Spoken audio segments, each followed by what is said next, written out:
এক আল্লামাকে তোমরা বিতাড়িত করেছো, হাজার আল্লামা এই বিশ্বের বুকে জমিনে ছড়িয়েছে। কথা বলেন ঠিক কিনা?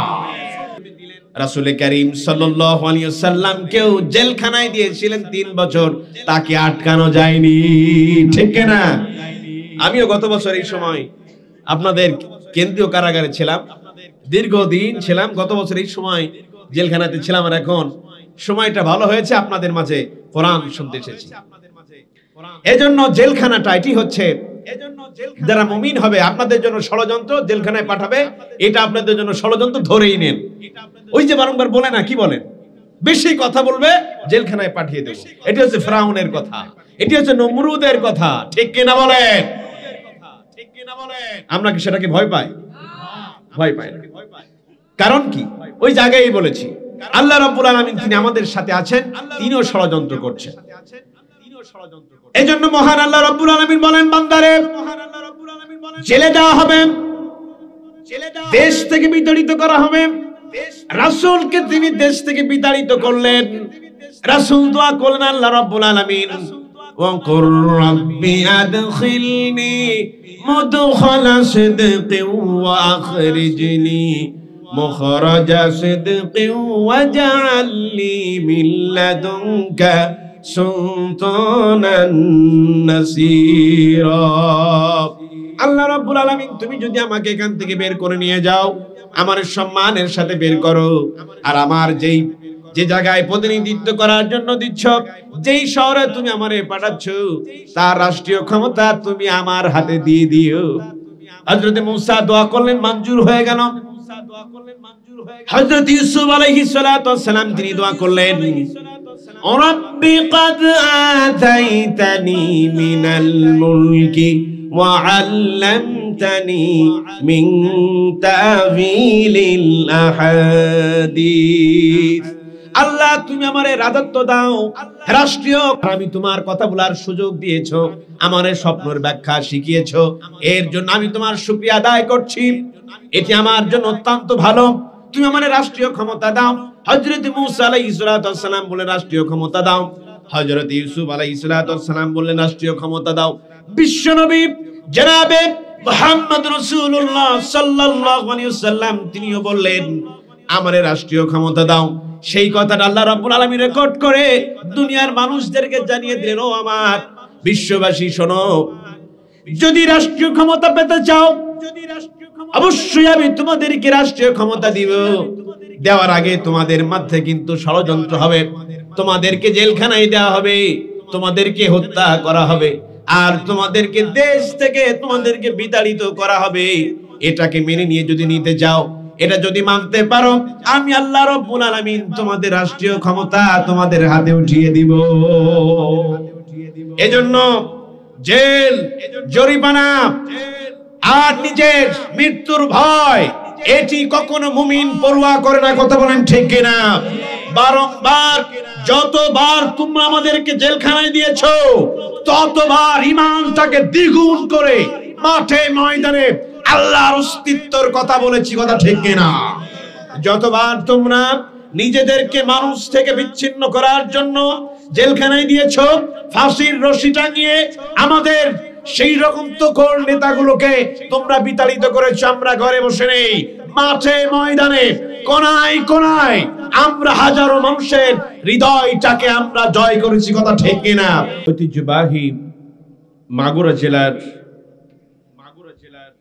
বামনখালী যুব সমাজের উদ্যোগে আয়োজিত একদিন ব্যাপী দ্বিতীয় বার্ষিক ঐতিহাসিক তাফসীরুল কোরআনুল কারীমের মাহফিল। আউযু বিল্লাহি মিনাশ শাইতানির রাজীম। বিসমিল্লাহির রাহমানির রাহিম। বিতাড়িত মরদুদ শয়তানের ওয়াসওয়াসা থেকে আল্লাহ পাকের নিকট আশ্রয় প্রার্থনা করছি। দয়াময় পরম দয়ালু আল্লাহ তাআলার নামে শুরু করছি। আফালাম ইয়াসিরু ফিল আরদি ফায়ানজুরু কাইফা কানা আকিবাতুল লাযীনা মিন ক্বাবলিহিম। ইরশাদ হচ্ছে, তারা কি পৃথিবীতে পরিভ্রমণ করে না? আগের প্রত্যাখ্যানকারীদেরকে কি পরিণাম হয়েছে? আল্লাহ তাদের ধ্বংস করে দিয়েছেন। আল্লাহ রাব্বুল আলামিন তাদের ধ্বংস করে দিয়েছেন। এরপর দাম্মারাল্লাহু আলাইহিম ওয়ালিল কাফিরিনা আমসালুহা। আর এই কাফেরদের জন্যও রয়েছে একই পরিণাম। এরপর আল্লাহ রাব্বুল আলামিন বলেন, যালিকা বিআন্নাল্লাহা মাওলাল্লাযীনা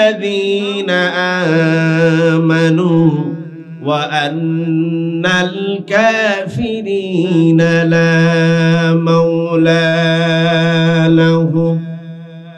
এর কারণ আল্লাহ মুমিনদের অভিভাবক, আর কাফেরদের কোনো অভিভাবক নেই।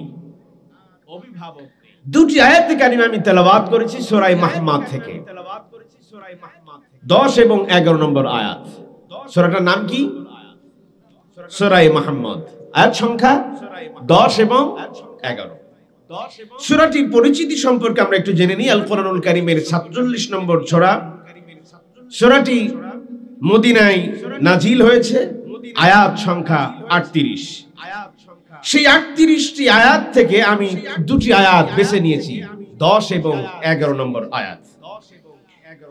গোটা সূরাতে 4টি ভাগে আদর্শ সূচিতে আলোকপাত করা হয়েছে। প্রথম 1 থেকে 11 নম্বর আয়াতে আলোচনা করা হয়েছে কাফেরেরা আল্লাহর পথে বাধা দানকারী, তাই তাদের সমস্ত ষড়যন্ত্রকে আল্লাহ পাক ব্যর্থ করেছেন এবং তাদের আমলগুলোকে নষ্ট করেছেন। 11 নম্বর থেকে 11 নম্বর আয়াত থেকে 19 নম্বর আয়াত পর্যন্ত তার আলোচ্য বিষয় হচ্ছে মুমিনদের জন্য জান্নাত আর কাফেরদের জন্য জাহান্নাম। হেদায়েতের পথকে এবং তাদের তাকওয়াকে বাড়িয়ে দিয়েছেন এবং তাদের ত্রুটিগুলোকে ক্ষমা করেন।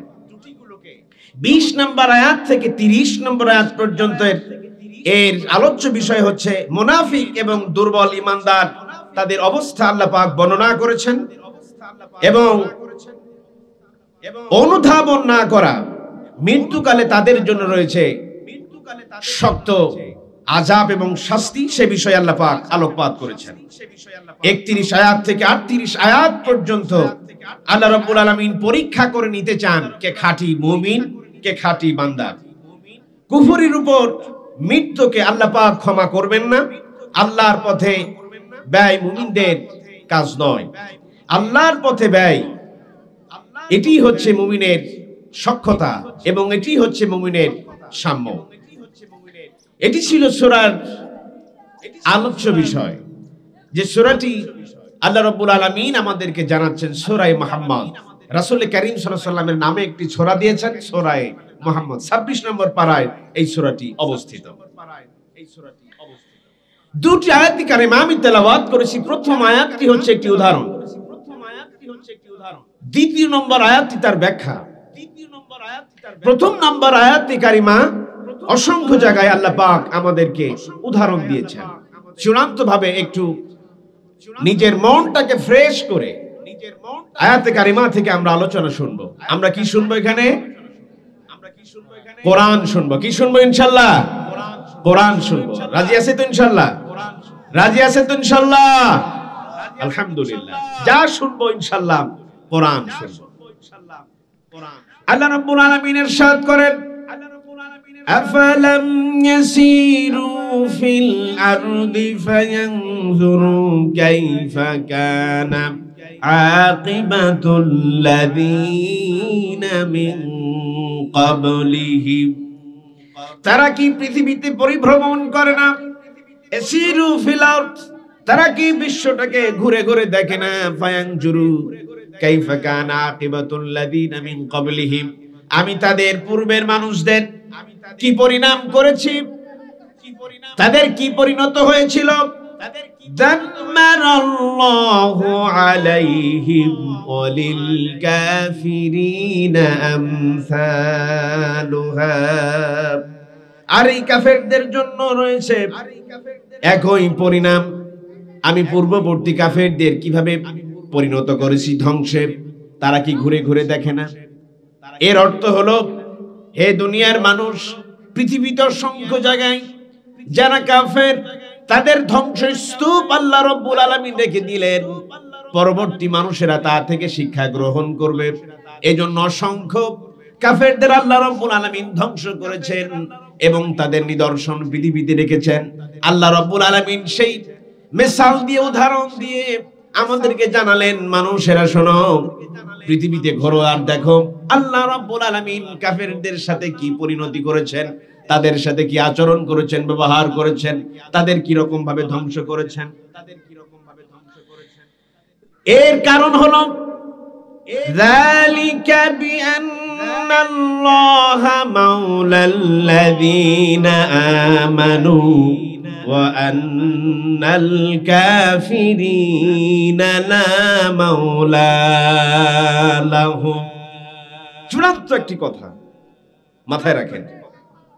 এর কারণ আল্লাহ মুমিনদের অভিভাবক, আর পৃথিবীতে কাফেরদের কোন অভিভাবক নাই। মুমিন কি খাবে তার বন্দোবস্ত হবে আল্লাহ রাব্বুল আলামিন নিজে হাতে করেছেন। মুমিন কিভাবে পথ চলবে সে ব্যাপারটা আল্লাহ রাব্বুল আলামিন নিজে নিয়েছেন। মুমিন কি দেখবে, মুমিন কি কথা বলবে, তার কি প্রয়োজন, সমস্ত আপদমস্তক থেকে সমস্ত প্রয়োজনগুলি আল্লাহ রাব্বুল আলামিন মিটিয়ে দিলেন আর বললেন, নি'মাল মাওলা ওয়া নি'মান নাসির। আমি তোমার উত্তম অভিভাবক। তুমি যখন বিপদে পড়ো আমি আল্লাহ রাব্বুল আলামিনের কাছে সাহায্য চাও, আমি আল্লাহ তোমার সাহায্য দেওয়ার জন্য দৌড়াই। বান্দারে,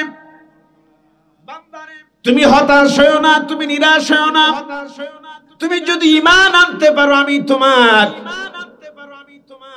তোমার অভিভাবক। তোমার যখন যেটার প্রয়োজন আমি তোমার সেটা মিটিয়ে দিব। আমি তোমার এত ভালোবাসি তুমি তা নিজেও জানো না। তুমি তো সারা রাত ধরে ঘুমাও, আর আমার কুদরত তোমার জন্য কাজ করে। লক্ষ্য করো, শাবান মাস যখন আসে তখন আমরা হাত তুলে দোয়া করি। লাইলাতুল বরাত যখন আসে আমরা হাত তুলে তুলে দোয়া করি। আজকে আল্লাহ রাব্বুল আলামিন প্রথম আসমানে নেমে আসবেন আর আমাদের জন্য ঘোষণা করবেন। লক্ষ্য করো মুসলমান, শুধুমাত্র একটি দিনের জন্য নয়, আল্লাহ রাব্বুল আলামিন প্রতিটি দিন যখন সূর্যাস্তমিত হয়, সূর্যটা যখন ডুবে যায়, মহান আল্লাহ রাব্বুল আলামিন প্রথম আসমান থেকে, আরশ আজিম থেকে প্রথম আসমানে নেমে আসেন আর আহ্বান করতে থাকে, আমার বান্দার মধ্যে কে আছো, আমার বান্দার মধ্যে কে আছো, কে আছো ক্ষমা প্রার্থী, আমার কাছে ক্ষমা চাও আমি তোমার ক্ষমা করে দেব। কে আছো রিজিক প্রাপ্ত, আমার কাছে রিজিক চাও আমি তোমার রিজিক দিয়ে দিব।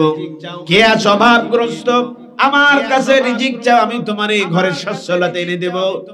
কে আছো বিপদগ্রস্ত, আমার কাছে চাও আমি তোমারে নিরাপত্তা দান করে দিব। কে আছো রোগাক্রান্ত, আমার কাছে আর সেবা চাও আমি তোমার আরোগ্য লাভ করিয়ে দিব।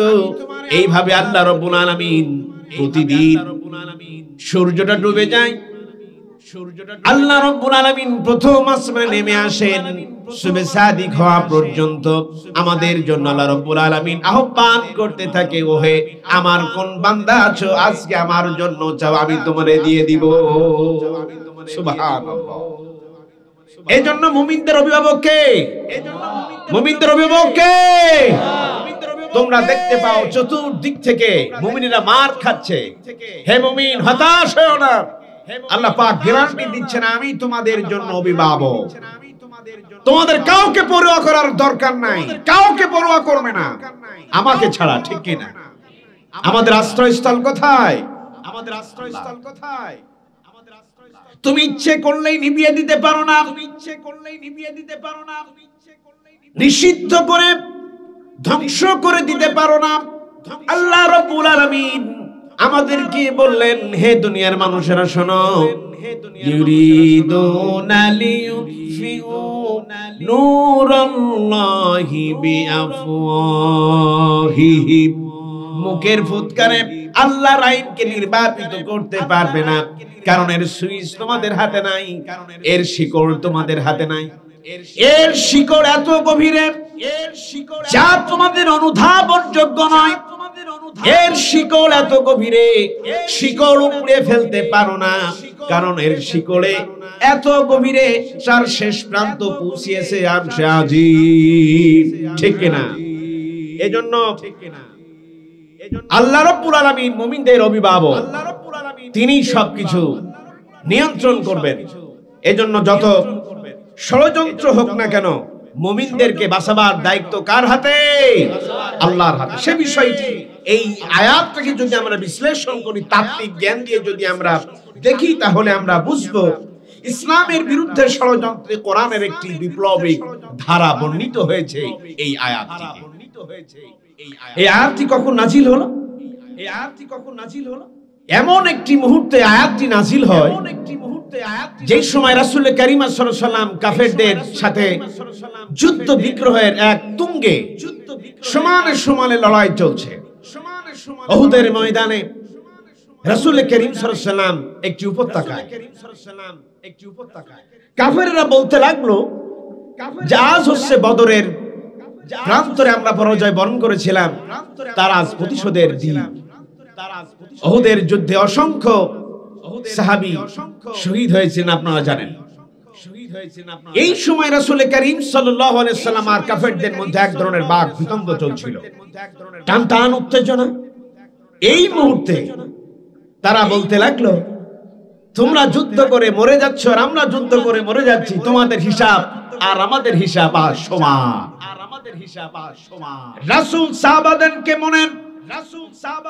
সাহস জুগালেন আর বললেন, ও আমার সাহাবারা, হতাশ হও না, তাদের কথার দিকে তোমরা কর্ণপাত করো না। তাদের হিসাব আর আমাদের হিসাব সমান নয়, তারা মরবে, আল্লাহ রাব্বুল আলামিন তাদের জন্য রেখেছেন জাহান্নাম, আর আমার সাহাবী যুদ্ধের ময়দানে জীবন দিয়ে শহীদ হয়ে তারা সরাসরি চলে যাবে আল্লাহর জান্নাত। তাদেরকে মৃত্যু বলো না, আল্লাহ রাব্বুল আলামিন তাদের খাবারের বন্দোবস্ত করেছেন, যারা শহীদ তাদের জন্য খাবার দিয়েছেন। আল্লাহ রাব্বুল আলামিন কোরআনে উল্লেখ করেছেন, তাদেরকে মৃত্যু বলো না। আল্লাহ রাব্বুল আলামিন তাদের রিজিক খাওয়িয়ে বেঁচে থাকেন। একটি জীবন থেকে শুধুমাত্র একটি জীবনে তারা পাড়ি দিয়েছেন, তোমরা চামড়ার চোখে তা কখনো দেখতে পাও না। সাথে সাথে আল্লাহ রাব্বুল আলামিনের দরবার থেকে নাজিল হলো আর বিশ্বনবী জনাবে মুহাম্মদ রাসূলুল্লাহ সাল্লাল্লাহু আলাইহি ওয়াসাল্লাম তিনি বলেন, ও আমার সাহাবারা শুনে রাখো, যালিকা বিআন্নাল্লাহা মাওলাল্লাযীনা আমানু ওয়া আন্নাল কাফিরিনা লা মাওলা লাহুম।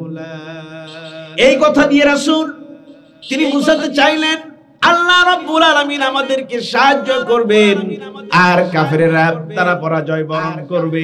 আমরা যদি এই লড়াইয়ের ময়দানে টিকে থাকি, অবশ্যই এক সময় কাফেররা পরাজয় বরণ করবে আর মুমিনেরা জিতে যাবে। এই আয়াত দিয়ে আল্লাহ রাব্বুল আলামিন তার শান দিয়ে এটাই বুঝাতে যাচ্ছেন, ও মুমিনেরা, তোমরাই বিজয়ী হবে, কারণ তোমাদের পিছনের শক্তি আমি আল্লাহ। আল্লাহু আকবার কাবীরা। এই সময়টি আয়াতটি নাজিল হয়ে গেল। আমরা যদি এই আয়াতের আলোচ্য বিষয়টি কোরআন দিয়ে যদি ব্যাখ্যা করি কেমন হয়?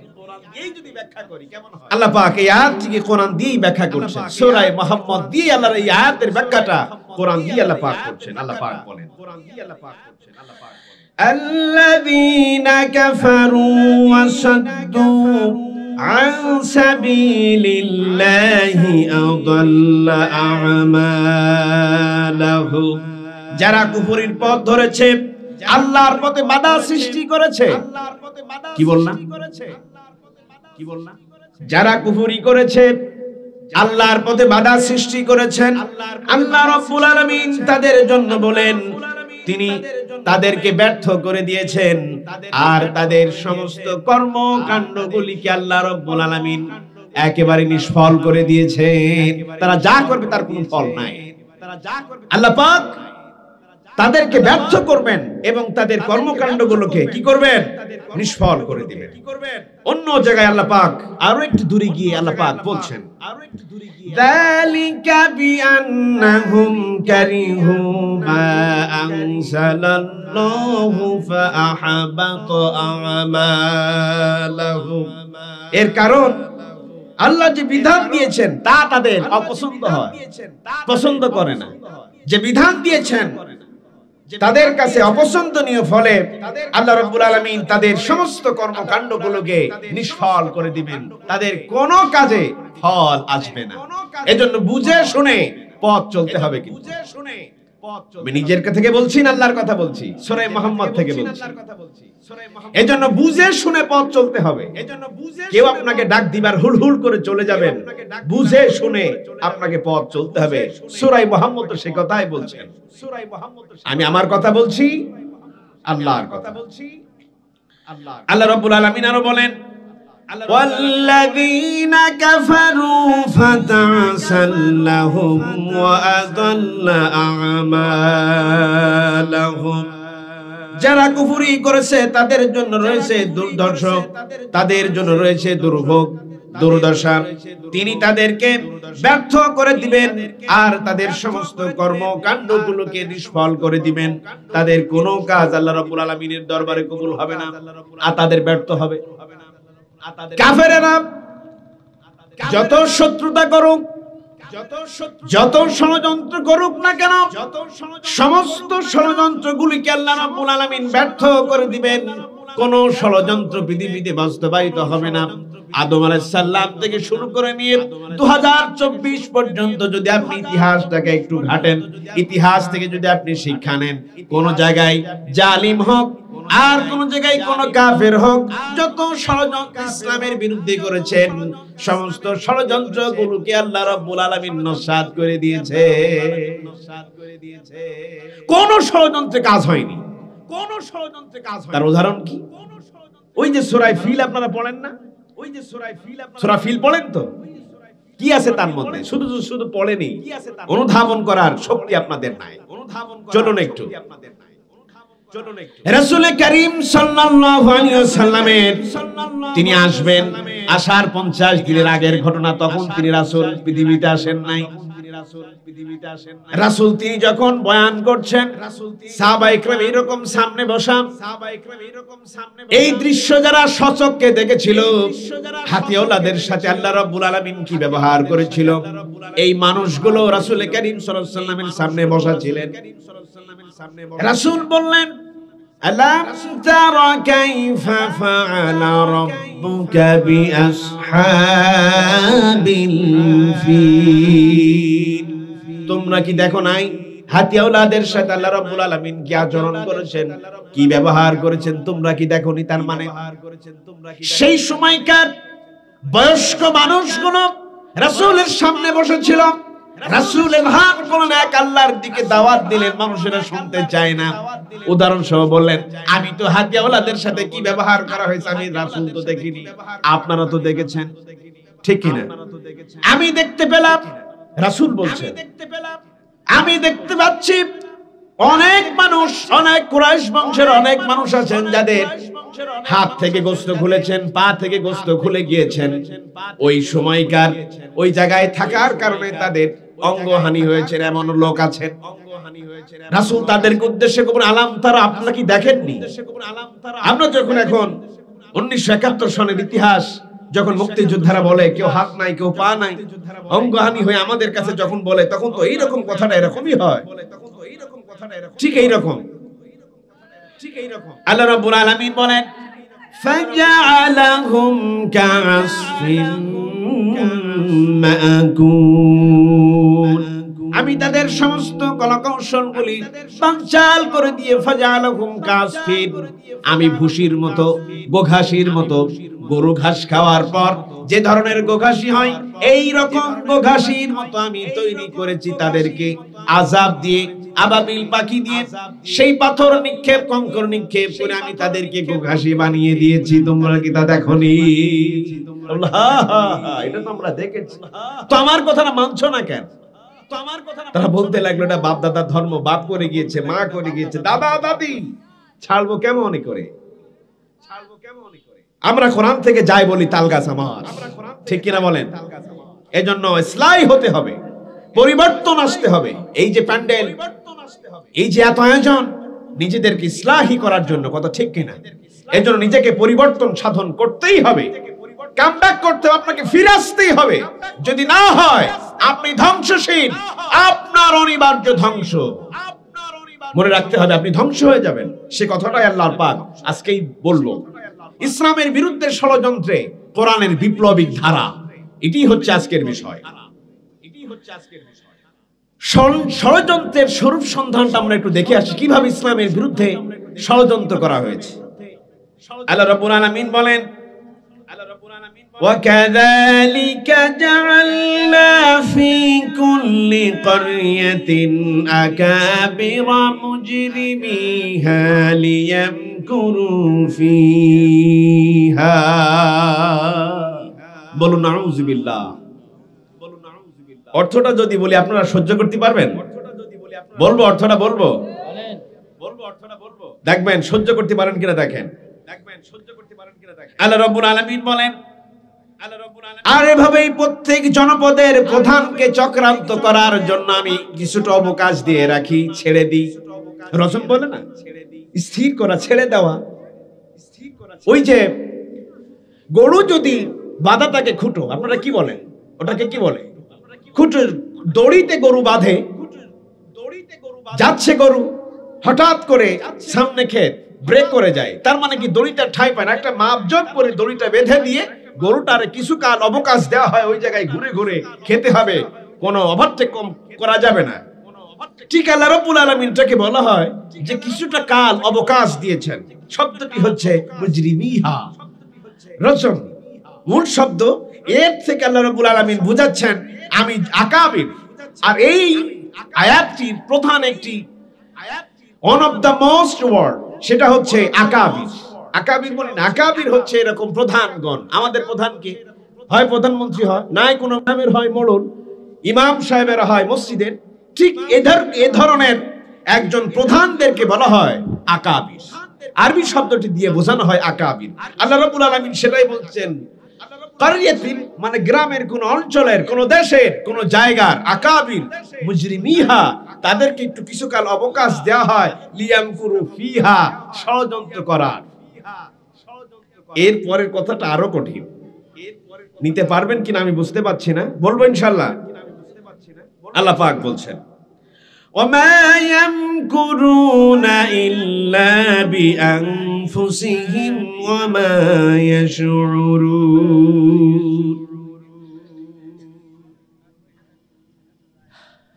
বিশ্বাস করে যাবেন কথাটা, মাথায় নোট রাখবেন, দিলে নোট রাখবেন, বিশ্বাস করবেন। কোন দিকে যাচ্ছে নিজের বুদ্ধিটাকে খাটিয়ে বসবেন। আমার কথা বলছি না ভাই, আমি কোরআন থেকে বলছি।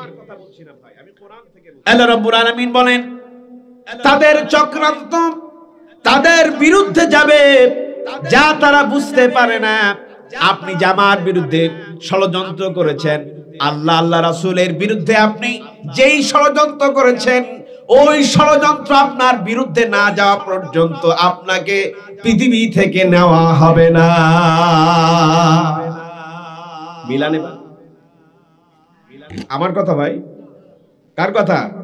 রাগ করবেন? আমি কার উদ্দেশ্যে কথা বলতে এসেছি? না আওয়ামী লীগ, না বিএনপি, না জামাত, না জাতীয়বাদী, না চরমনা, না ফুলফুরা, না আটরশি, না দেওয়ানবাগ। কোরআনের কথা, সবাই আমার জন্য সমান, ঠিক কিনা বলেন? কোরআন সবার জন্য, কোরআন ইতিমের জন্য, মিসকিনের জন্য, কালো মানুষ, ধলা মানুষ, বেটা মানুষ, কালো মানুষ, জ্ঞানবান এবং যারা অজ্ঞান, সবার জন্য কোরআন সমান, ঠিক কিনা বলেন? এজন্য আল্লাহ পাক বলছেন, যে ষড়যন্ত্র তোমরা এঁটেছো, এই ষড়যন্ত্র তোমাদের বিরুদ্ধে না যাওয়া পর্যন্ত তোমাদেরকে পৃথিবী থেকে নেওয়া হবে না। আপনি যদি ফাঁসি দিয়ে থাকেন তাহলে আপনার কি হবে? আপনি যদি জেল দিয়ে থাকেন তাহলে আপনার জেল। আপনি যদি আগুনে পুড়িয়ে থাকেন, ভাই ভয় হয় কথাটা বলতে? নিরপেক্ষতার সহিত কথাগুলো শুনবেন। আমি ভাই কোরআন থেকে বলছি কথা, নিজের মন গলা নয়। এই জন্য এত লোড এই কথাটির। যারা বুদ্ধিমান, যারা বিবেকবান, তারাই আজকে বুঝতে পারবে যে কথাটির লোড কত। আপনি যেই ষড়যন্ত্র করবেন ওই ষড়যন্ত্র আপনার বিরুদ্ধে বাস্তবায়িত হবেই ইনশাআল্লাহ। এটি হচ্ছে কোরআনের কথা। এর চাইতে আর বড় কথা আপনি কি শুনতে পান? আল্লাহ রাব্বুল আলামিন আমাদের কিটাই বললেন, জানিয়ে দিলেন, এলহান করে দাও মানুষের মাঝে।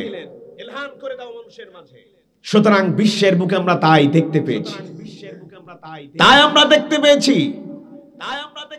নমরুদ কিন্তু পৃথিবীতে বেঁচে নাই, ফিরআউন বেঁচে নাই। ষড়যন্ত্র করা হলো মুসার বিরুদ্ধে, তাকে হত্যা করা হলো, পানিতে চুবড়িয়ে মারা হবে। নদীতে যাচ্ছে, তাকে ধরো আর পানিতে চুবড়িয়ে মারো।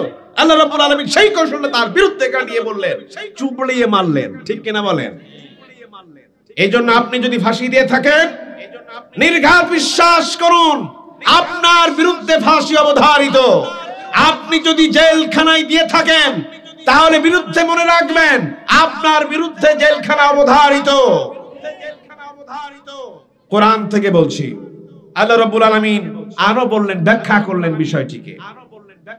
وَقَدْ مَكَرَ الَّذِينَ مِنْ قَبْلِهِمْ فَلِلَّهِ الْمَكْرُ جَمِيعًا। পূর্বে যে ষড়যন্ত্র করেছিল কাফেরেরা, পূর্বে যে ষড়যন্ত্র করেছিল, অথচ সমস্ত ষড়যন্ত্র আল্লাহ রাব্বুল আলামিন দেখেছেন। কাফেরেরা যে ষড়যন্ত্র করেছিল পূর্বে, আল্লাহ সব ষড়যন্ত্র সম্পর্কে অবহিত। আল্লাহ রাব্বুল আলামিন বলেন, প্রতিটি মানুষ যা কামাই করে আল্লাহ রাব্বুল আলামিন তা জানেন। অচিরেই কাফেরেরা জানতে পারবে তাদের শুভ পরিণতিটা কি। কে বললেন? আল্লাহ বলছেন, অচিরেই তারা জানতে পারবে তাদের পরিণামটা কি। আল্লাহ রাব্বুল আলামিন আরো বলেন, আফামিনাল্লাযীনা মাকরুস-সাইয়্যাতি আন ইয়াখসিফাল্লাহু বিহিমুল আরদ আও ইয়াতিয়াহুমুল আযাবু মিন হাইসু লা ইয়াশউরুন। যারা অন্যায় কাজের ষড়যন্ত্র করে তারা কি নিশ্চিত হয়েছে? আল্লাহ রাব্বুল আলামিন জিজ্ঞাসা করছেন, তারা কি নিশ্চিত হয়েছে আল্লাহ তাদের নিয়ে তাদের সহকারে জমিনে তাদেরকে তলিয়ে দিবেন না? এই তলানি বোঝেন তো? এই তলানি মানে যে পানিতে চুবড়ানো, পানির নিচ দিয়ে তলিয়ে দেওয়া তা নয়। এই তলানো হচ্ছে তাদের মানুষের ভালোবাসা থেকে হারিয়ে যাবে, জনশূন্য হবে, ক্ষমতা হারাবে, এক কথায় জনগণের কাছে তারা খারাপ হবে। এই জন্য তলানো বলো না? ঠিক আল্লাহ রাব্বুল আলামিন এই ভাষাটা ব্যবহার করছেন যে তাদেরকে জনগণের মাঝ থেকে, মন থেকে তাদের ভালোবাসাটা উঠে যাবে। এটা হচ্ছে তলানি কথা।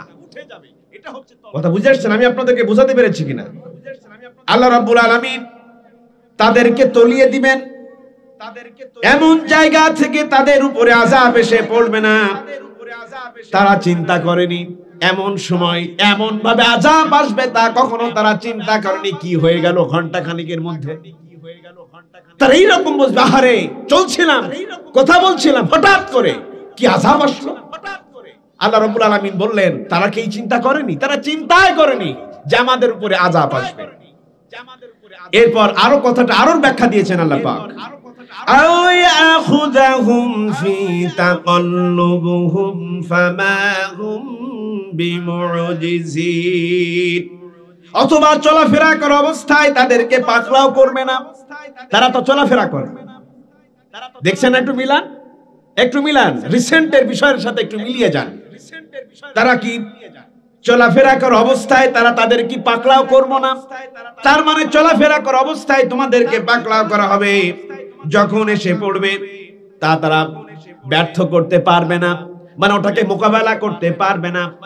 নিজেরা পথ চলছি, স্বাভাবিক জীবনযাপন সব ঠিক আছে, হঠাৎ করে পালিয়ে যেতে হলো, হঠাৎ করে চির বিদায় নিতে হলো। আল্লাহ রাব্বুল আলামিন সে কথাই বলেন কোরআনুল কারীমে, চলাফেরা করা অবস্থায় আমি আল্লাহ রাব্বুল আলামিন তাদেরকে ব্যর্থ করে দিব। ওই ব্যর্থটাকে তার মানে তারা মোকাবেলা করতে পারবে না। কার কথা? কষ্ট পাচ্ছেন আপনারা? কষ্ট পাচ্ছেন? আমি নিজে থেকে বলছি ভাই, কোরআনের সাথে যদি বর্তমান সময়ের কোনো কথা মিল রেখে যায় তাহলে কষ্ট পান। যদি কষ্ট পান, আপনাদের এই বিবেক, আপনাদের এই মন ও মগজ মাপার জন্য আল্লাহ পাক একটি দাড়িপাল্লা দিয়েছেন। সূরা আনফাল আল্লাহ পাক বলছেন, এখন যদি কোনো রকম খারাপ লাগে তাদের জন্য ওয়াজ। এবার যদি আপনার হৃদয়ে কোনো ধরনের এই কথাটা হুজুর যদি না বলতে ভালো হতো,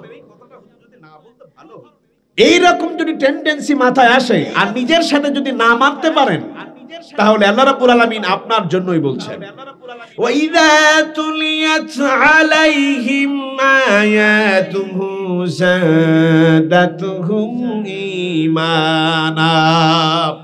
ঈমানদার দেখতে চাও, তাদের দিকে লক্ষ্য করে দেখো, যখন কোরআন তেলাওয়াত করা হয় তাদের কলবের জজবাটা বৃদ্ধি পায়, ঈমানটা বৃদ্ধি পায়। এই যদি অবস্থা না তৈরি হয় তাহলে বুঝবে তোমার হৃদয়ে ঘুম ধরেছে, তোমার ঈমান দুর্বল হয়ে পড়েছে, ঠিক কি না? এজন্য কোরআন যখন মানুষের সামনে তেলাওয়াত করা হয় তখন আমাদের জজবাটা বৃদ্ধি পায়, ঈমানটা বৃদ্ধি পায়, তার মানে বুঝতে হবে আমি ঈমানদার, ঠিক কি না? আর যদি মনে কষ্ট পান তাহলে বুঝে নিতে হবে আপনার ঈমানে গড়বড় আছে। আল্লাহ রাব্বুল আলামিন আরো বলেন, আও ইয়াখুযাহুম আলা তাখাউবুফ। আল্লাহ রাব্বুল আলামিন বলেন, কিংবা এই অবস্থায় তাদেরকে ধরে ফেলবো না। তোমাদের প্রভু ক্ষমাশীল, তোমরা যখন স্বাভাবিক চলাফেরা করছো, আমি তোমাদের ভীতু সন্ত অবস্থায় আমি তোমাদেরকে ধরে ফেলবো, আমার মোকাবেলা করতে পারবে না, তখন তোমরা তো ভীতু, ঠিক কিনা বলেন? কোন দিক কোথায় যাবে, কোন কুল কিনারা নাই, কোন কিনারা না পাচ্ছেন, এই সময় আমি তাদেরকে পাকড়াও করব, সেটাকে মোকাবেলা করার তোমাদের শক্তি নাই। আল্লাহ পাক সেটাই বলছেন। আর এর কারণটা কি, কি ঘটেছিল, কিসের জন্য তোমাদের এই পাকড়াও? আল্লাহ পাক বলছেন, ইস্তিকবারান ফিল আরদি ওয়া মাকরাস সাইয়্যি। আল্লাহ রাব্বুল আলামিন বলেন, পৃথিবীতে তাদের দাম্ভিকতা প্রকাশ পেয়েছিল এবং কুটকৌশল প্রকাশ পেয়েছিল। মাকরুস সাইয়্যি, তাদের কুটকৌশল প্রকাশ পেয়েছিল। আর দাম্ভিকতা কোনদিন ক্ষমতা যাবে না। দাদা আমার, বন্ধু আমার, এ আমার সে আমার, কোনদিন আমরা বিচ্ছিন্ন হয়ে যাব না। এই যে তোমাদের দম্ভ, কোনদিন তোমাদের পরাজয় বরণ হবে না। এই যে তোমাদের দম্ভ, এটা প্রকাশ পেয়ে গিয়েছিল আর তোমাদের কুটকৌশল করেছিল। আল্লাহ রাব্বুল আলামিন বলছেন, তোমাদের কৌশল, এই ষড়যন্ত্র আর দাম্ভিকতার জন্য, অহংকারের জন্য আল্লাহ রাব্বুল আলামিন তোমাদেরকে পাকড়াও করেছে। কে বলছেন? আল্লাহ পাক বলছেন। আল্লাহ রাব্বুল আলামিন বলেন, ওয়ালা ইয়াহিকুল মাকরুস সাইয়্যু ইল্লা বিআহলি। নিকৃষ্ট কৌশল তাদের উদ্যোক্তারই, যিনি ছিলেন এই কুটকৌশলের উদ্যোক্তা আল্লাহ রাব্বুল আলামিন তাকেই বলছেন যে এই কুটকৌশল তাদের উদ্যোক্তার, যিনি তার প্রধান, এই প্রধানেরই ছিল কুটকৌশল নিজের মন গড়া। আল্লাহ পাক সেটাই বুঝাচ্ছেন। আমি নিজে থেকে বলছি না কোরআন বলছি? আল্লাহ রাব্বুল আলামিন এবার বললেন, ফাহাল ইয়ান্তাযিরুনা।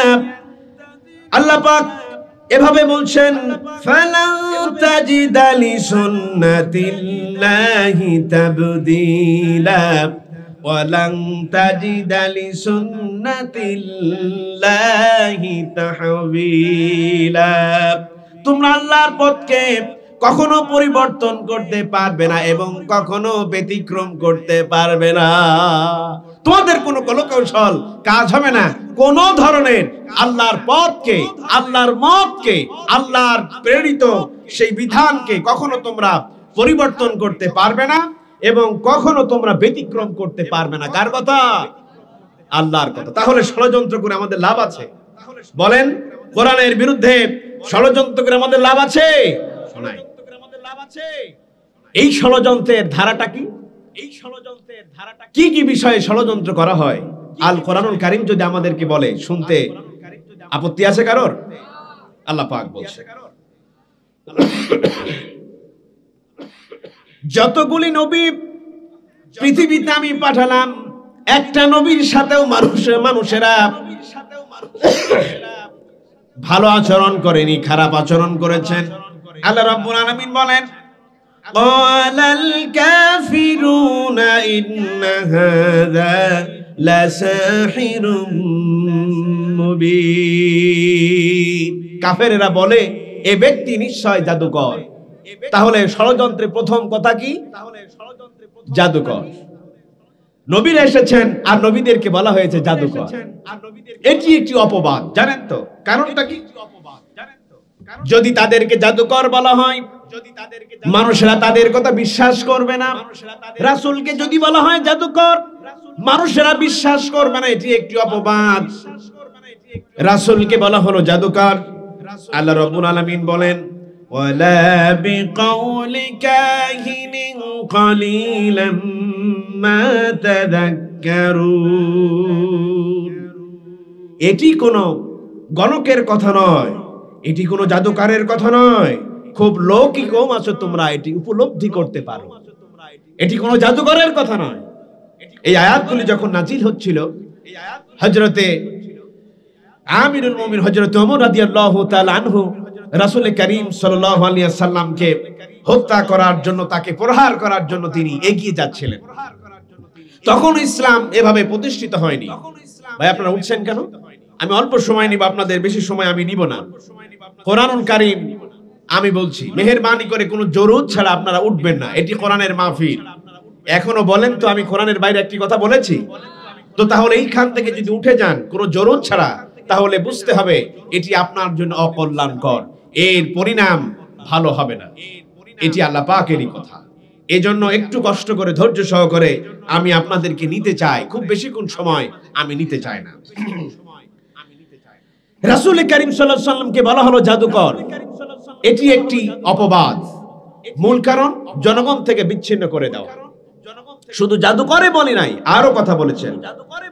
আল্লাহ রাব্বুল আলামিন বলেন, وقالوا يا أيها الذي نزل عليه الذكر إنك لمجنون। তারা বলে ওই ব্যক্তির উপরে যা নাজিল হয়েছে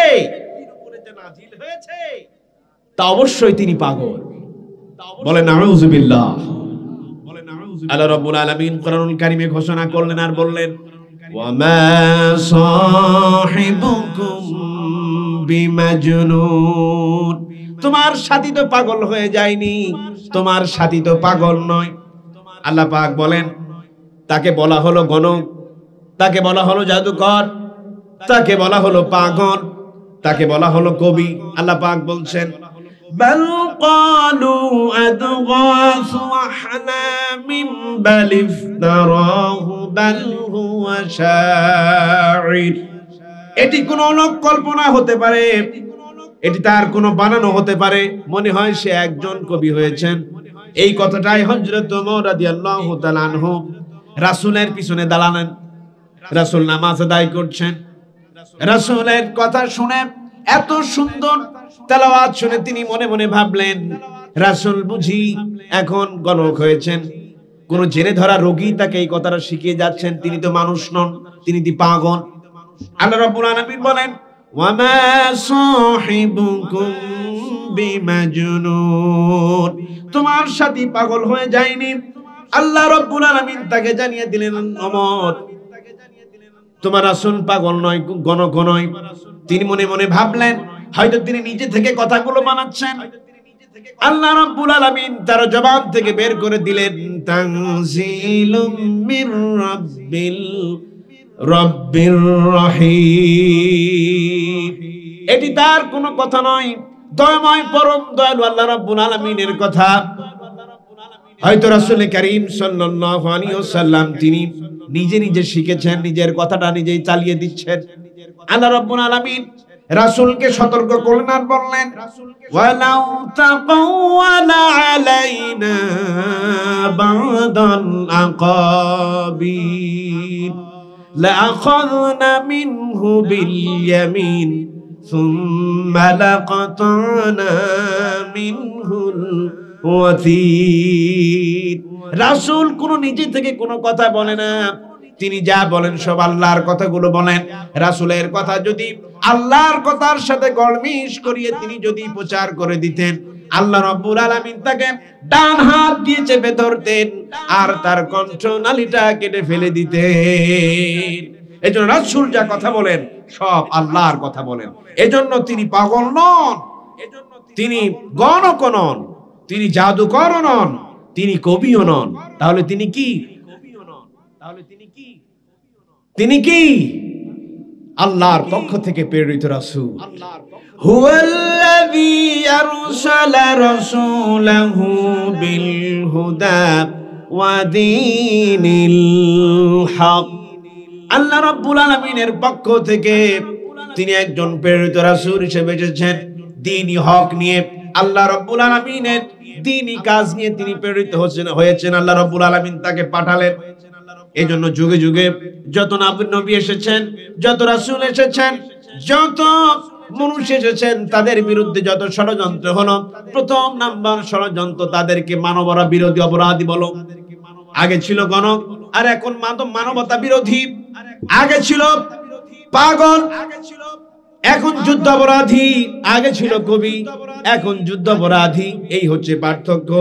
এখন কবি বললে তার কেউ খায় না। এখন যদি মানবতা বিরোধী বলা যায়, মানুষ সবাই গ্রহণ করে। কথা ঠিক কিনা?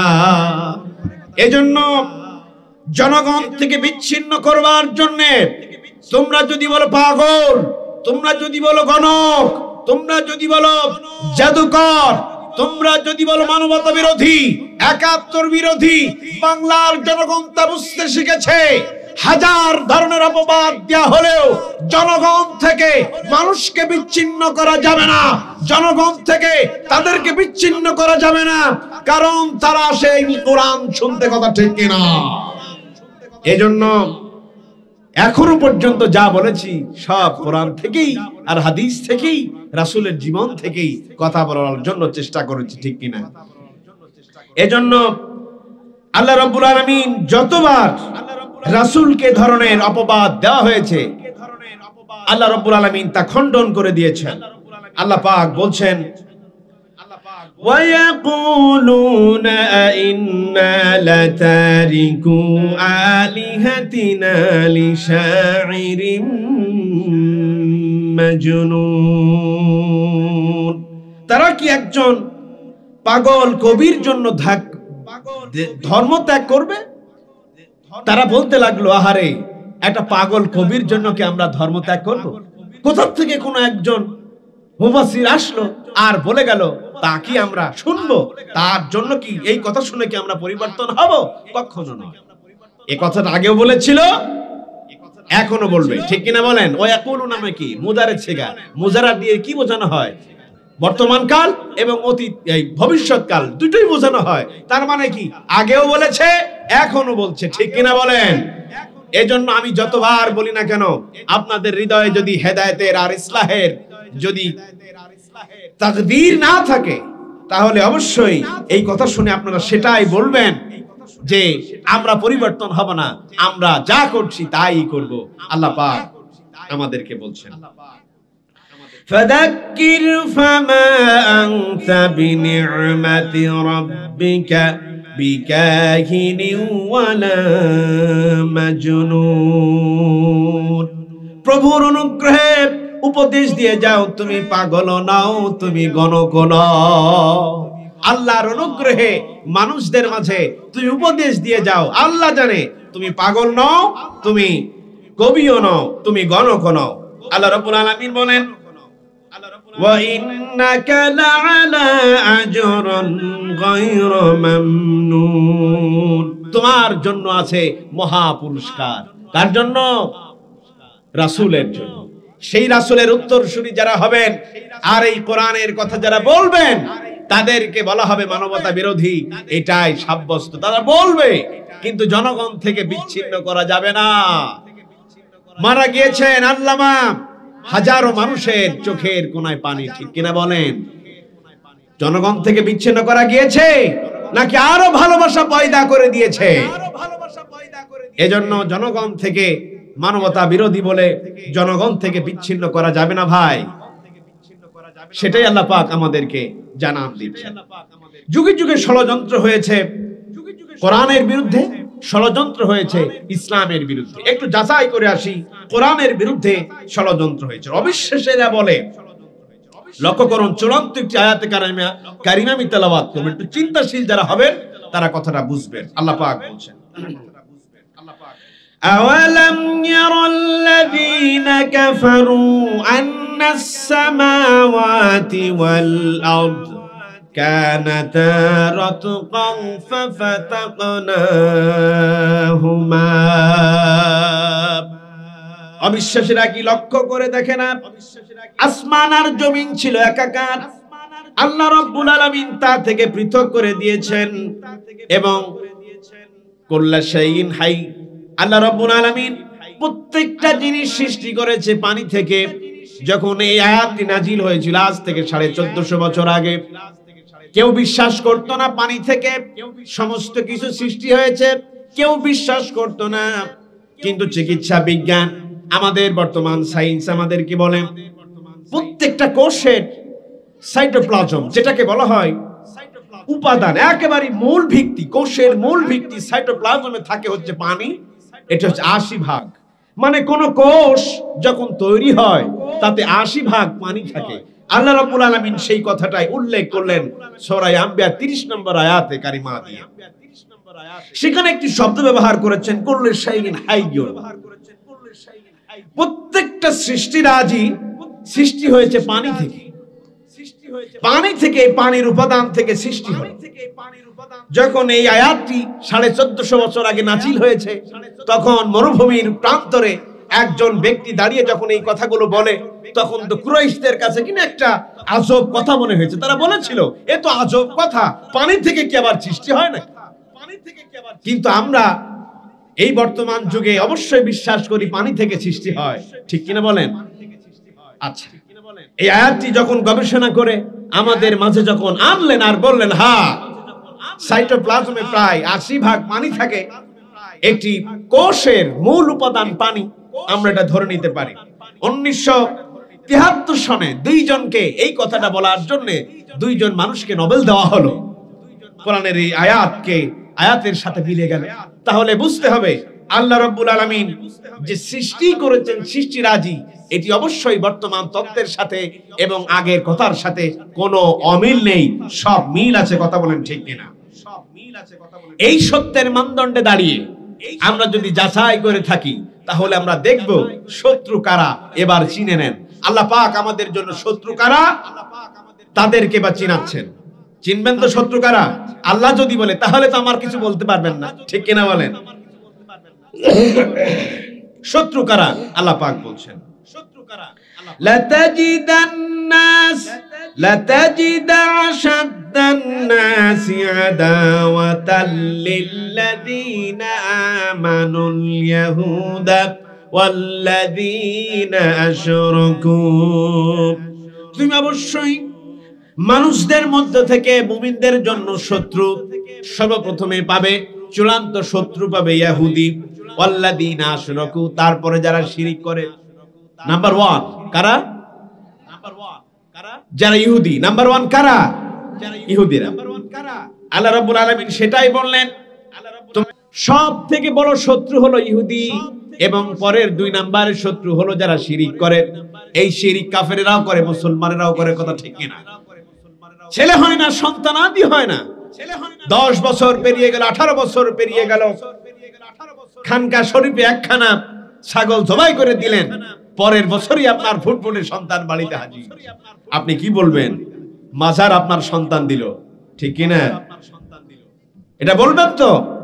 বিশ্বাস করুন, কোন মাজার আপনার সন্তান দিতে পারে না। কোন মানুষই আপনার সন্তান দিতে পারে না।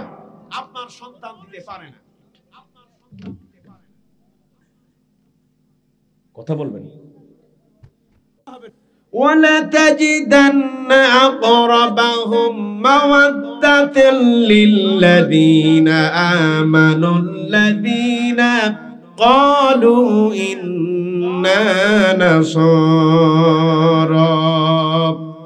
আর বন্ধুর ক্ষেত্রে পাবে যারা বলে আমরা নাসারা মানে খ্রিস্টান, কিছুটা বন্ধু রূপে তোমরা পাবে। তাদের থেকেও কম শত্রুতার যারা করে তারা হলো খ্রিস্টান। প্রথম নাম্বার শত্রু হলো ইহুদি, দ্বিতীয় নাম্বার শত্রু হলো যারা মুশরিক, যারা শিরিক করেছে, তৃতীয় নাম্বার শত্রু হলো যারা খ্রিস্টান, তারা হলো আপনাদের তৃতীয় নাম্বার শত্রু। এজন্য যদি ইহুদিরা, আপনি একটু যাচাই করেন কোরআন যে আসলে সত্য, একটু এবার যাচাই করে নেন। যারা ইহুদি তারা বলল ইসলামের শত্রু, এবং এবার কালকে থেকে যদি তারা শুরু করে আমরা ইসলামের বিরোধিতা করব না, আমরা আর ইসলামের ষড়যন্ত্র করব না, এখন ইসলামের সাথে আতাত করে চলবো। যদি তারা আতাত করে নাই, তাহলে কাল সকালবেলায় তারা আবার পরশুদিন সকালবেলায় বলবে ভাই তোমাদের কোরআনের কথাটা মিথ্যা, ঠিক কিনা? আল্লাহ রাব্বুল আলামিন তাদেরকে বলে দিলেন ওরা শত্রু, ওরা যদি আমাদের বন্ধু হয়ে যায় তাহলে তো কোরআন মিথ্যা হয়ে যাবে, ঠিক কিনা বলেন? তো বন্ধু হোক না। এক নাম্বার, তারা বন্ধু হয়ে যাক, তো তাহলে তো কোরআন মিথ্যা হয়ে যায়। চ্যালেঞ্জ ছড়েছেন কিন্তু আল্লাহ, বুঝতে পেরেছেন কথাটা? ব্রেনটা একটু অনুধাবন করেন কথাটা কোন জায়গায় গিয়ে ঠেকতেছে। শুধু এখানেই শেষ নয়, সূরা লাহাব আপনারা তো জানেন, সূরা লাহাব জানেন না? মারাত্মক একটি ছড়া, কিন্তু জানেন তো, কঠিন একটি ছড়া। এর মধ্যে একটি রহস্য লুকিয়ে আছে, একটি গোল আছে, একটু ফাঁস করে যাই। সূরা লাহাব যখন নাজিল হয় তারপর থেকে 10 বছর আবু লাহাব কিন্তু বেঁচে ছিল, আপনারা জানেন। আজকে নাজিল হলো তার 10 বছর পরে বেঁচে ছিল। তো তাহলে খুব স্বাভাবিক আল্লাহ রাব্বুল আলামিন বলেন তুমি, তোমার স্ত্রী, তোমার মাল, তোমার সম্পদ, তোমার ক্ষমতা সব ধ্বংস হবে, তুমি জাহান্নামী হবে। আচ্ছা, লাহাব সম্পর্কে যদি আল্লাহ রাব্বুল আলামিন তার জীবন দশায় এই কথা বলেছেন, এই একজন ব্যক্তি, হিন্দা নামে এক ব্যক্তি ছিল, আপনারা জানেন, আবু জেহেলের স্ত্রী, রাসূল কারীম সাল্লাল্লাহু আলাইহি ওয়াসাল্লামের চাচার কলিজা চিবিয়ে খেয়েছিল। এত বড় ঘৃণিত কাজ করেছে, তার সম্পর্কেও কিন্তু কোনো আয়াত নাজিল হয়নি। আযাব সম্পর্কে, তার আযাব সম্পর্কে আয়াত নাজিল হয়নি। কিন্তু এই আবু লাহাব তার স্ত্রী সম্পর্কে আল্লাহ রাব্বুল আলামিন আয়াত নাজিল করেছেন। তার মানে বুঝতে হবে কলিজা চিবিয়ে খেয়েছে, তার যে শত্রুতা, তার থেকে বড় শত্রুতা ছিল আবু লাহাব। তাকে বলা হলো তুমি জাহান্নামী। তো হঠাৎ করে কাল সকালবেলায় ইসলাম কবুল করে সে তো মুসলমান হতে পারতো, কথা ঠিক কিনা? এটা তার জন্য সহজ ছিল না। একদিন সময় পায়নি, 2 দিন পায়নি, 10 দিন পর্যন্ত সময় পেল, তবুও তো ইসলাম কবুল করলো না। রহস্যটা কি? কোরআনটাকে মিথ্যা বলা তার কাছে সহজ ছিল না, কথা বলেন ঠিক কিনা? সহজ ছিল না। 10 বছর সময় পেল কোরআনটাকে মিথ্যা কথা বলার জন্য, বলতে পারলেন না। ইহুদিরা 1400 বছর আগে বলেছে, এখনো পর্যন্ত প্রমাণ করতে পারেনি। কোরআন বলেছে আমি ইসলামের শত্রু, আমি এখন বন্ধু হয়ে যাই, কোরআন তো মিথ্যা হয়ে যাবে। আজ পর্যন্ত 1400 বছর পার হয়েছে, ইহুদিরা এই চ্যালেঞ্জের মোকাবেলা করতে পারে না। যারা মুশরিক, যারা শিরিক করে, তারা তো ইসলামের দিকে ধাবিত হলেই কোরআন মিথ্যা হয়ে যায়। আজ পর্যন্ত এই চ্যালেঞ্জের মোকাবেলা করে নাই। তার মানে বুঝতে হবে আল্লাহ রাব্বুল আলামিন যা কথাগুলো বলে এটি সত্য কথা। আল্লাহ রাব্বুল আলামিন তিনি যা পাঠিয়েছেন বিন্দু মাত্র, লেশ মাত্র সন্দেহের অবকাশ নাই। আপনাকে বিশ্বাস করতেই হবে। যদি মুসলিম ভাইরা থাকেন তাহলে আমার এই আয়াতটাকে, আল্লাহ রাব্বুল আলামিনের এই আয়াতটাকে ঘিরে একটু বিশ্লেষণ করেন, তাত্ত্বিক জ্ঞান দিয়ে একটু বিশ্লেষণ করেন। কালকে থেকে লেগে যান আমি এখন ইসলামের বন্ধু হয়ে যাব, আর ইসলাম এই আল্লাহ রাব্বুল আলামিনের কথাটা মিথ্যা হয়ে যাবে। তার প্রথম নাম্বার কাজ, সত্যের মানদণ্ডে দাঁড়িয়ে আল্লাহ রাব্বুল আলামিন সেই চ্যালেঞ্জটাই ছুড়েছেন যে দেখেন আল্লাহ পাক বলছেন অবশ্যই আমার কথাটা সত্য। আল্লাহ রাব্বুল আলামিন কোরআনের এই সত্যটাকে, কোরআনের বিরুদ্ধে যখন তারা ষড়যন্ত্র করতে লাগলো, তখন আল্লাহ রাব্বুল আলামিন রিপ্লে করলেন, কোরআনের এক বিশাল বিপ্লবী আলোড়ন সৃষ্টি করলেন। আপনারা মৌমাছি চেনেন তো? কি বলেন আপনাদের এলাকায়? মৌমাছি বলেন তো? মৌচাক। এই মৌচাক আল্লাহ রাব্বুল আলামিন তাকে অর্ডার করলেন। কি অর্ডার করলেন? এখানে কিন্তু বিজ্ঞান বলছি, আমি কিন্তু চূড়ান্ত একটা জায়গায় পৌঁছাবার জন্য কথাগুলো বলছি, এমনি এমনি কিন্তু বলছি না। দেখেন কোথায় গিয়ে থাকে। আল্লাহ রাব্বুল আলামিন বলেন, ওয়াউহা রাব্বুকা ইলান নাহলি আনিত্তাখিযি মিনাল জিবালি বুয়ুতা ওয়া মিনাশ শাজারি ওয়া মিম্মা ইয়ারিশুন। মৌচাককে, মৌমাছিকে আল্লাহ রাব্বুল আলামিন নির্দেশ করলেন, মৌমাছি পাহাড়ের পাদদেশে বাসা বানাও, গাছে বাসা বানাও, ছাদের কার্নিশে বাসা বানাও। আর ইয়াখরুজু মিন বুতুনিহা শারাবুম মুখতালিফুন আলওয়ানু ফীহি শিফাউন লিন্নাস। ইয়াখরুজু মিন বুতুনিহা শারাবুন, তার থেকে বের করে আনা হয় নানা ধরনের পানীয়। তিনি ফুল থেকে মধু সংগ্রহ করেন, তিনি ফুলের রস খান। ফুল থেকে মধু হয় না, ফুলের রস থেকে মধু হয়। রসটাকে তিনি খেলেন, তার মধ্য থেকে শরাব বের করে আনলেন। আর আল্লাহ রাব্বুল আলামিন বলেন, ফীহি শিফাউল লিন্নাস, আমি মানুষের মধ্যে মুখতালিফুন, নানা ধরনের রোগের প্রতিষেধক এই মধুর মধ্যে আমি রেখে দিলাম। সুবহানাল্লাহ বলবেন না? প্রত্যেক দিন সকাল এবং সন্ধ্যায় মধু আর কালো জিরা খাবেন। রাসূল বলেছেন মউত বাদে সমস্ত রোগের প্রতিষেধক। আলহামদুলিল্লাহ। এই কথাটা এই পর্যন্ত আপনারা কিচ্ছু বুঝতে পারেননি। এখন আপনাদের প্রশ্ন হলো, যে মধুটা সংগ্রহ করতে গেল এই মৌমাছিটা নারী না পুরুষ? কি বলবেন? কোন বিনয়? আপনাকে বলতেই হবে নারী না পুরুষ। কেউ বলছেন পুরুষ, কেউ বলছেন নারী। তার মানে কি আপনাদের ধ্যান ধারণা 50-50, হলেও হতে পারে, নাও হতে পারে। এ ধরনের একটি গাণিতিক ব্যাখ্যা আছে। গাণিতিক ব্যাখ্যা হলো এই, এটাকে বলা হয় সম্ভাবনা, প্রবাবিলিটি। অর্থনীতির একজন স্টুডেন্ট হিসাবে আমি এটা বলতে পারি, প্রবাবিলিটি। এটার উৎপত্তি হচ্ছে গ্যালিলিও আবিষ্কার করেছিলেন। পি পাস্কেল এবং বি ফার্নেট, এই দুইজন বিজ্ঞানী এটার একেবারে প্রকৃত রূপ তারা দান করেছিল একটি জুয়া খেলাকে কেন্দ্র করে। তার মানে আপনার একটি ঘটনা আপনার সামনে ধরা হলো, আপনি এখন বলবেন যে ঘটনাটি সত্য না মিথ্যা। আপনার কাছে এখন সত্যও হতে পারে, মিথ্যাও হতে পারে। তার মানে কি 1/2, 2 ভাগের 1 ভাগ কথা ঠিক কিনা? প্রত্যেকটা বিষয় এই অনুমানযোগ্য হচ্ছে 2-এর 1/2, 1/2। এইভাবে যদি আপনি গণনা করতে যান আর এই কোরআনের ভাষাগুলোকে যদি আপনি সামনে নিয়ে আসেন, তাহলে প্রত্যেকবার আপনার একটি অনুমান হবে এই যে মৌমাছি পুরুষ না নারী। তাহলে এখানে আল্লাহ রাব্বুল আলামিন যদি অনুমান করতে বলেন, তাহলে হয় সে পুরুষ হবে, না হয় সে নারী হবে। তার মানে কি পাস করার সম্ভাবনা 50-50, ঠিক কিনা বলেন? কিন্তু আল্লাহ রাব্বুল আলামিন এটা রাখেননি, এটার উল্লেখ করে দিয়েছেন। উল্লেখটি হচ্ছে এই, আল কোরআনুল কারীমে যে সব যে ভাষা ব্যবহার করেছে সেটি হচ্ছে আরবি। আরবি ভাষায় যেটি ক্রিয়া বলি আমরা, যেটা ক্রিয়া বলি ভার্ব, ফেল, এটার মুয়ান্নাস হয় আবার মুযাক্কার হয়। তার মানে কি এটাকে স্ত্রীলিঙ্গ অথবা পুরুষ লিঙ্গে নিয়ে যাওয়া যায়। কিন্তু বাংলা ভাষায় ভার্বকে কখনো লিঙ্গোত্তর করা যায় না। এজন্য আরবিতে আলিফ তাইয়ান, এটি হচ্ছে মুয়ান্নাসের চিহ্ন।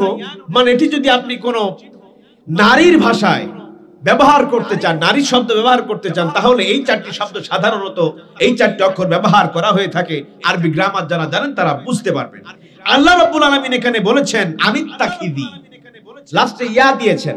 যদি শব্দটি থাকতো খিজ, তাহলে যারা মধুগুলো সংগ্রহ করে বেড়ায় এরা হয়ে যেত পুরুষ। আর যেহেতু তিনি আনিত্তাখিদি ব্যবহার করেছেন, তার মানে এই শব্দটি দিয়ে আল্লাহ রাব্বুল আলামিন নারী মৌমাছিকে বুঝিয়েছেন। বলুন আল্লাহু আকবার। তাহলে আমার কথাটা এখানে চান্স হচ্ছে 1/50, 100% কথা ঠিক কিনা? এভাবে যদি আমি কোরআনের প্রত্যেকটি বিষয় ওজন করার চেষ্টা করি, তাহলে আমরা শেষ প্রান্তে গিয়ে দেখব আমরা জিতে গিয়েছি। প্রত্যেকবার 1/50, 1/2, 1/2। এভাবে যদি আমি প্রত্যেকটা বিষয় কোরআন দিয়ে যদি আমি মাপতে যাই, তাহলে অবশ্যই আমরা সাকসেস হব ইনশাআল্লাহ। সূর্য চতুর্দিকে ঘরে, ঠিক কিনা বলেন? পৃথিবীর চতুর্দিকে ঘরে।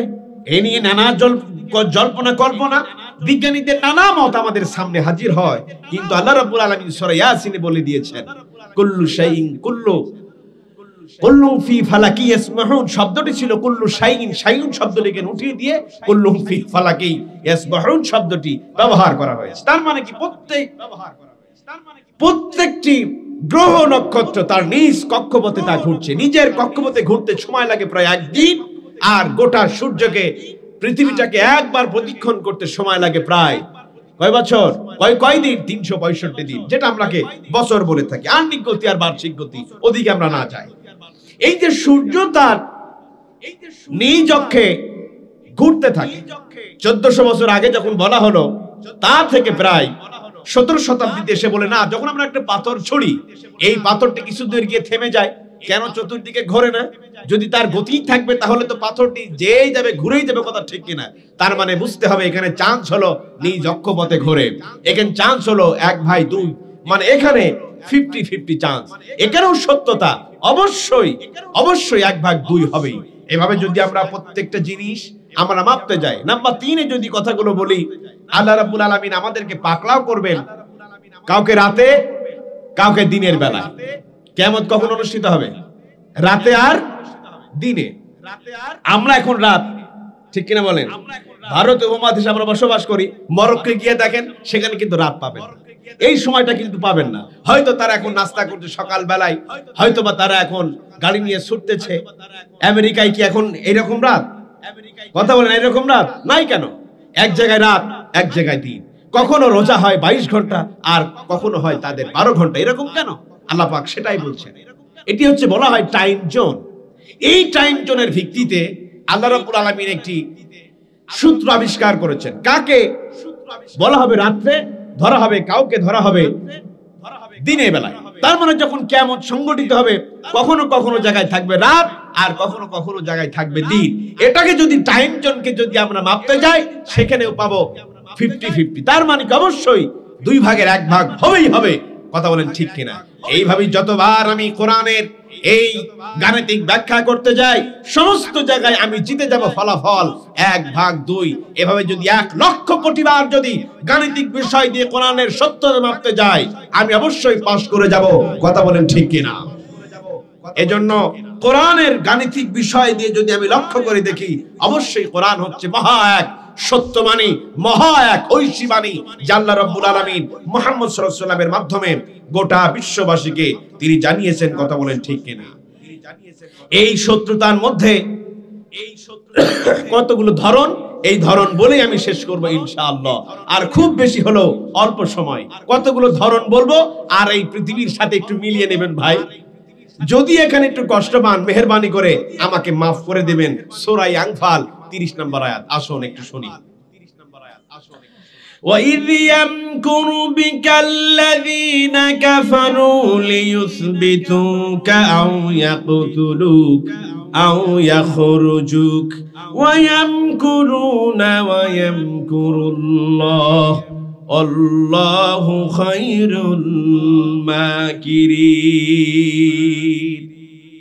কাফেরেরা চক্রান্ত করল, ওয়া মানে এবং মানে যখন, ইয়ামকুরু বিকাল্লাযিনা তারা ষড়যন্ত্র করলো, কাফারু লিয়াসবিতুকা আও ইয়াকতুলুক, ষড়যন্ত্র করলো তোমাকে বন্দী করবে, ইসবিতুক তোমাকে বন্দী করবে, আও ইয়াকতুলুক তোমাকে হত্যা করবে, আও ইয়াখরুজুক দেশ থেকে তোমাকে বিতাড়িত করবে। ওয়ায়ামকুরুনা ওয়ায়ামকুরুল্লাহ, তারা ষড়যন্ত্র করলো, তাদের বিপরীতে আল্লাহ রাব্বুল আলামিনও কূটকৌশল ষড়যন্ত্র করলেন। আল্লাহু খায়রুল মাকিরিন, আল্লাহ রাব্বুল আলামিন যে ষড়যন্ত্রটা করেছেন, এই ষড়যন্ত্রে কখনো বিফল হবে না। আল্লাহ রাব্বুল আলামিনের ষড়যন্ত্র টিকে থাকবে, তোমাদের ষড়যন্ত্রগুলি নস্যাৎ হয়ে যাবে। কে বললেন? আল্লাহ। এখানে কয়টি বিষয়? তোমাকে জেলখানায় দেওয়া হবে, তোমাকে জেলখানায় দেওয়া হবে। কারো বিরুদ্ধে যাচ্ছে, কারো বিরুদ্ধে যাচ্ছে, আমি কাউকে ইন্ডিকেট করে কথা বলছি, বলছি কোথা থেকে? সূরা আনফাল 30 নম্বর আয়াত। কার কথা? আল্লাহর কথা। তোমাকে জেলখানায় দেওয়া হবে। হযরত ইব্রাহিম আলাইহিস সালাম মূর্তিগুলো ভাঙলেন, বড় মূর্তির কাঁধে হাতুড়টা লাগালেন আর বললেন, আমি মূর্তি ভেঙেছি। তখন সেই সময়কার প্রতিনিধিত্ব যারা করছিল, নমরুদ বলল, তাদের দলবল বলল, এর পরিণাম কি তুমি জানো? এর পরিণাম হচ্ছে তোমাকে হত্যা করা হবে। হযরত ইউসুফ আলাইহিস সালাম তিনি যখন নিজের আল্লাহর দাবিগুলো পেশ করছিলেন, তাকে জেলখানায় দিয়ে দেওয়া হলো। আল্লাহ রাব্বুল আলামিন সেটাই বলেন, নবীজি, হে রাসূল, তার উত্তর শুনিরা তোমরা শুনে রাখো, তোমাদেরকে পাকড়াও করা হবে, জেলখানায় দেওয়া হবে, এটি আজকের কোনো বিষয় নয়। মুসা আলাইহিস সালাম আল্লাহ রাব্বুল আলামিনের কাছে এটি বললেন, আয় আল্লাহ, আমাকে তো যেতে বলছেন ফিরাউনের কাছে, ফিরাউনের কাছে যদি যায়, আল্লাহ রাব্বুল আলামিন বলেন, ফিরাউনের কাছে যাওয়ার আমার দাওয়াতটা দাও। ফিরাউনের কাছে তিনি গেলেন, দাওয়াত দিলেন। এর পরিণতিতে কি তোমরা জানো? আমি তোমাকে অ্যাটাক করব, আমি তোমারে জেলখানায় দিয়ে দেব, অথবা আমি তোমারে হত্যা করে ছাড়বো।